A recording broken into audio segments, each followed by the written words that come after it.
क्रांतिदर्शी युग ऋषि वेद मूर्ति तपोनिष्ठ पंडित श्री राम शर्मा आचार्य एवं परम वंदनीय माता भगवती देवी शर्मा द्वारा भाष्यकृत 108 प्रमुख उपनिषदों के अंतर्गत ज्ञानखंड में बृहदारण्यक उपनिषद का स्वाध्याय करेंगे।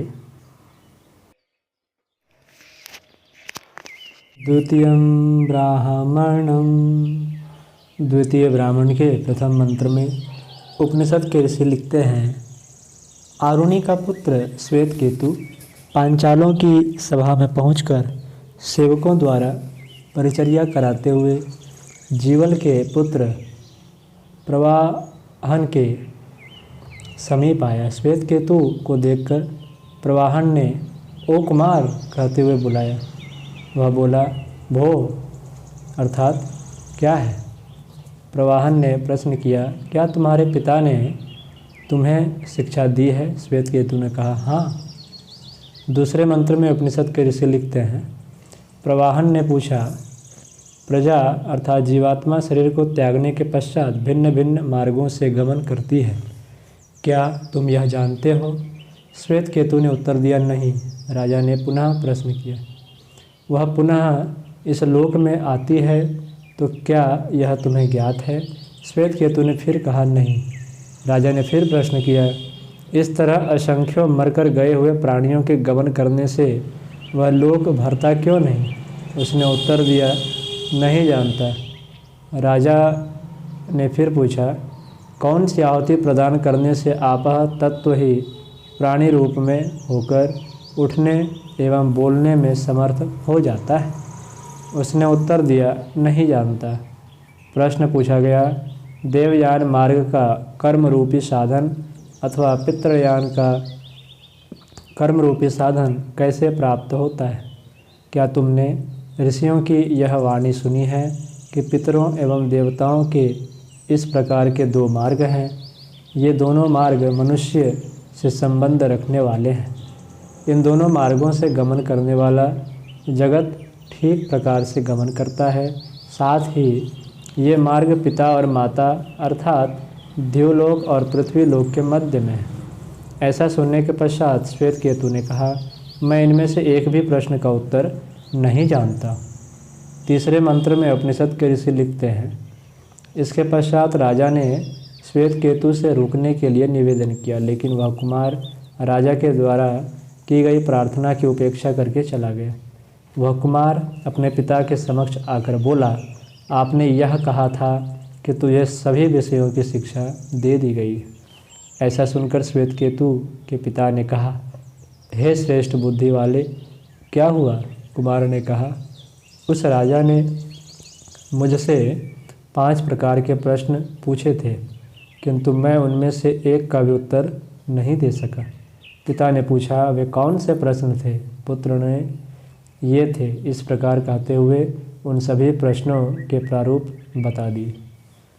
चौथे मंत्र में उपनिषद के ऋषि लिखते हैं, श्वेतकेतु से उसके पिता ने कहा कि हे तात, हम जो कुछ भी जानते थे वह सभी तुमको बता दिया था। अब हम दोनों ही उस क्षत्रिय बंधु के पास चलकर ब्रह्मचर्य के व्रत को धारण करते हुए उसके समक्ष निवास करेंगे।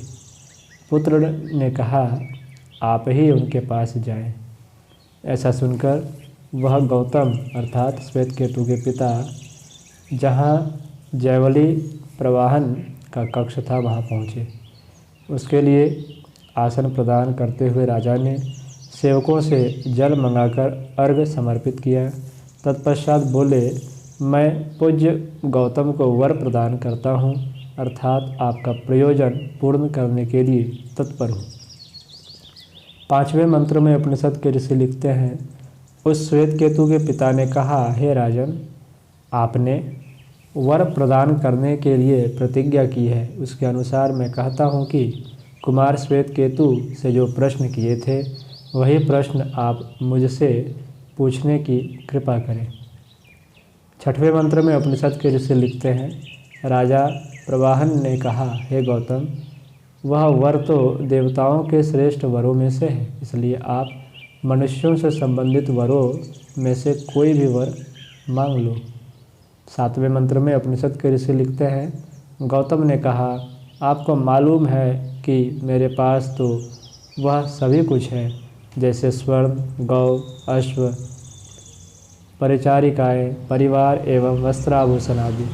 इसलिए आप श्रेष्ठ एवं अनंत फलों से युक्त तथा कभी भी नष्ट न होने वाला वर प्रदान करें। राजा ने कहा, हे गौतम, तुम शास्त्र द्वारा कही हुई रीति से उसे प्राप्त करने की इच्छा करो। गौतम ने कहा, अच्छा ठीक है, मैं आपके समीप में शिष्य भाव से शिक्षा प्राप्ति के लिए उपस्थित हुआ हूँ।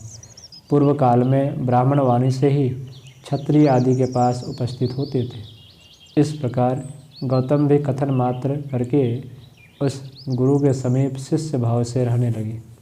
8वें मंत्र में उपनिषद के ऋषि लिखते हैं, राजा ने कहा, हे गौतम, जैसे तुम्हारे पूर्वजों ने, पितामह आदि ने हमारे महान पूर्वजों के अपराध को स्वीकार नहीं किया था, उसी प्रकार तुम भी मेरी अवज्ञा न करना। यह विद्या इससे पहले और किसी भी ब्राह्मण के पास नहीं रही। इस श्रेष्ठ विद्या को मैं तुम्हारे लिए कहता हूँ, क्योंकि तुम्हारी नम्रता युक्त इस प्रकार की प्रार्थना का निषेध करने में कोई भी समर्थ नहीं हो सकता। 9वें मंत्र में उपनिषद के ऋषि लिखते हैं, हे गौतम, यह द्युलोक ही अग्नि है, आदित्य ही उस अग्नि की समिधा अर्थात ईंधन है, रश्मियाँ ही धूम्र अर्थात धुआं है, दिन ही ज्वालाएँ हैं, दिशाएँ ही अंगार हैं तथा अवान्तर दिशाएँ ही चिंगारियाँ हैं। ऐसे महान गुणों से युक्त द्युलोक रूपी इस अग्नि में देवताओं के समूह श्रद्धारूप आहुतियाँ प्रदान करते हैं। उस आहुतियों से ही राजा सोम का प्रादुर्भाव होता है। 10वें मंत्र में उपनिषद के ऋषि लिखते हैं, हे गौतम, पर्जन्य अर्थात मेघ ही अग्नि है, संवत्सर ही उसकी समिधा है, अभ्र अर्थात बादल ही धुआं है, विद्युत ही ज्वाला के रूप में है, अशनि अर्थात इंद्र का वज्र ही अंगारे हैं और मेघ की गर्जना ही विस्फुलिंग अर्थात चिंगारी है। इस प्रकार इस अग्नि में समस्त देवता सोम राजा अर्थात वाष्प की आहुति देते हैं।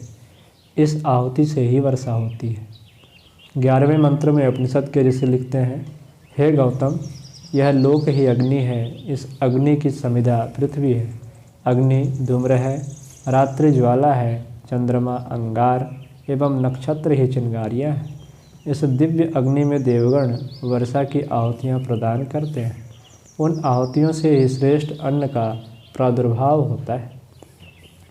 12वें मंत्र में उपनिषद के ऋषि लिखते हैं, हे गौतम, पुरुष ही अग्नि है, उसका खुला हुआ मुँह ही समिधाएँ हैं, प्राण ही धुआं है, वाणी ही ज्वाला है, चक्षु ही अंगारे हैं और श्रोत्र ही विस्फुलिंग अर्थात चिंगारी है। इस श्रेष्ठ दिव्य अग्नि में ही समस्त देवता अन्न का होम करते हैं।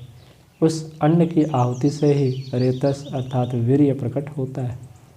13वें मंत्र में उपनिषद के ऋषि लिखते हैं, हे गौतम, स्त्री ही अग्नि है, उसका उपस्थ अर्थात उत्पादक अंग ही समिधा है, लोम समूह ही धुआं है, योनि ही ज्वाला है, सहवास ही अंगारे और आनंद ही चिंगारी है। इस अग्नि में सभी देव समूह रेतस वीर्य की आहुति करते हैं। उस यजन कृत्य से पुरुष की उत्पत्ति होती है। वह जीवन धारण किए रहता है, जब तक कर्म शेष रहते हैं तब तक ही जीवित रहता है और जब मृत्यु को प्राप्त हो जाता है। 14वें मंत्र में उपनिषद के ऋषि लिखते हैं, तब इसे अग्नि के समक्ष ले जाते हैं। उस आहुतिभूत पुरुष का अग्नि ही अग्निरूप होता है, समिधाएँ ही समिधा रूप होती है, धूम्र ही धुआं रूप होता है, ज्वाला ही ज्वाला रूप होती है, अंगार ही अंगारे होते हैं और चिंगारियाँ ही विस्फुलिंग होती है। इस अग्नि में देवता लोग पुरुष की ही आहुति देते हैं। उस आहुति द्वारा ही मनुष्य तेजोमय रूप वाला होता है। 15वें मंत्र में उपनिषद के ऋषि लिखते हैं, इस प्रकार जो गृहस्थ और वानप्रस्थी इस पंचाग्नि विज्ञान को जानते हैं और अरण्य अर्थात वन में श्रद्धासिक्त हृदय से सत्य अर्थात ब्रह्म की उपासना करते हैं, वे आर्चिषी अवस्था अथवा ज्योति के अभिमानी देव को प्राप्त करते हैं। इससे आर्चिसी से आहनिक को अर्थात दिन के अभिमानी देवता को प्राप्त करते हैं। आहिनिक से शुक्ल पक्ष को, शुक्ल पक्ष से उत्तरायण वाले 6 महीने को, षड्मासों से देवलोक को, देवलोक से आदित्य को, आदित्य से वैद्युत को अर्थात विद्युत संबंधी देवता को, वैद्युत से एक मानस पुरुष इन्हें ब्रह्मलोक में ले जाता है। वे उस ब्रह्मलोक में दीर्घ काल तक निवास करते हैं। उनका पुनरावर्तन अर्थात पुनर्जन्म नहीं होता। 16वें और द्वितीय ब्राह्मण के अंतिम मंत्र में उपनिषद के ऋषि लिखते हैं, इस प्रकार जो यज्ञ, दान और तपश्चर्या द्वारा लोकों पर विजय प्राप्त करते हैं, वे धूम अर्थात धूम के अधिष्ठाता देवता को प्राप्त होते हैं। धूम से रात्रि देवता को, रात्रि से कृष्ण पक्ष अर्थात कृष्ण पक्ष के अधिष्ठाता देवता को, कृष्ण पक्ष से दक्षिणायन वाले 6 महीने को, 6 मासों से पितृलोक को एवं पितृलोक से चंद्रलोक को प्राप्त होते हैं। वह चंद्रलोक में उस अन्न को देवतागण उसी प्रकार ग्रहण अर्थात भक्षण करते हैं जिस प्रकार ऋत्विक गण सोम का पान करते हैं। जब उनके जीवों के पुण्यफल कर्मफल क्षीण हो जाते हैं तब वे आकाश को प्राप्त करते हैं।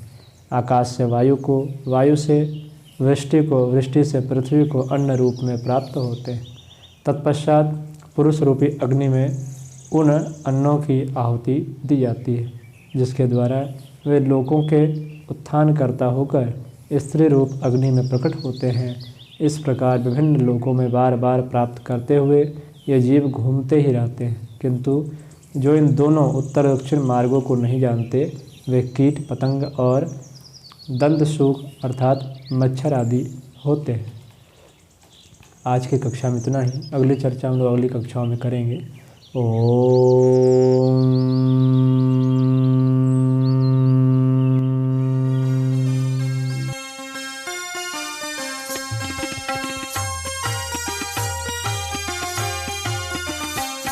चलो गुरुदेव के सपने सजाने की शपथ ले ली।